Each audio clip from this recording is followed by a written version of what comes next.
നിലവിൽ ഈ ദുരന്തം സംഭവിച്ച സ്ഥലത്ത് പൊതുദർശനത്തിനുള്ള സ്പേസ് ഇല്ല, അവിടെ സ്പേഷ്യസ് അല്ലാത്തത് കൊണ്ട്, പിന്നെ അധികം മരിച്ച ആളുകളൊക്കെ ഞങ്ങളെ ലൊക്കാലിറ്റിയിലുള്ള ആളുകളും കൂടി ആയതുകൊണ്ട് പിന്നെ സൗകര്യം പരിഗണിച്ചും പ്രമാണിച്ചുമാണ് നമ്മൾ ഇങ്ങോട്ട് ഇൻ്റർഷിഫ്റ്റ് ചെയ്തത്.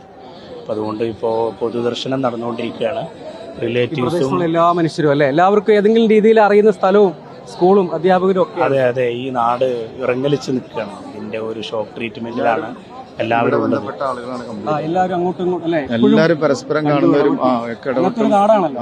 ഇപ്പോൾ ടീച്ചർമാർ 8 ആളുണ്ടെങ്കിലും അവരൊന്നും ദൂരത്തുള്ള ആളുകളല്ല, ഒക്കെ ഈ സ്കൂളുമായി ബന്ധപ്പെട്ട കുട്ടികളും അങ്ങോട്ടും ഇങ്ങോട്ടൊക്കെ എല്ലാവർക്കും അറിയാം. അതാണ് ഞാൻ പൂർവ്വ വിദ്യാർത്ഥികളോടൊക്കെ പറഞ്ഞപ്പോൾ ഇപ്പോഴും എല്ലാവർക്കും അങ്ങോട്ടും ഇങ്ങോട്ടും വീട്ടുകാരെയും കുടുംബക്കാരെയും പേരൻസിനൊക്കെ അറിയാം. പൂർവ്വ വിദ്യാർത്ഥികളാണ്. പിന്നെ ദുരന്തം നടന്ന സ്കൂള് അപ്പുറത്തുള്ളതാണെങ്കിൽ പോലും രക്ഷിതാക്കളും പിന്നെ വിദ്യാർത്ഥികളും നാട്ടുകാരും ഒക്കെ നല്ല കൂട്ടായ്മയിൽ ജീവിക്കുന്ന ഒരു ലൊക്കാലിറ്റിയാണ്. അപ്പോൾ പൊതുദർശനം ഇപ്പം നടന്നുകൊണ്ടിരിക്കും. ഞങ്ങളെ നാടിനെ സംബന്ധിച്ചിടത്തോളം അങ്ങനെ ദുരന്തം ആദ്യമായിട്ടാണ്.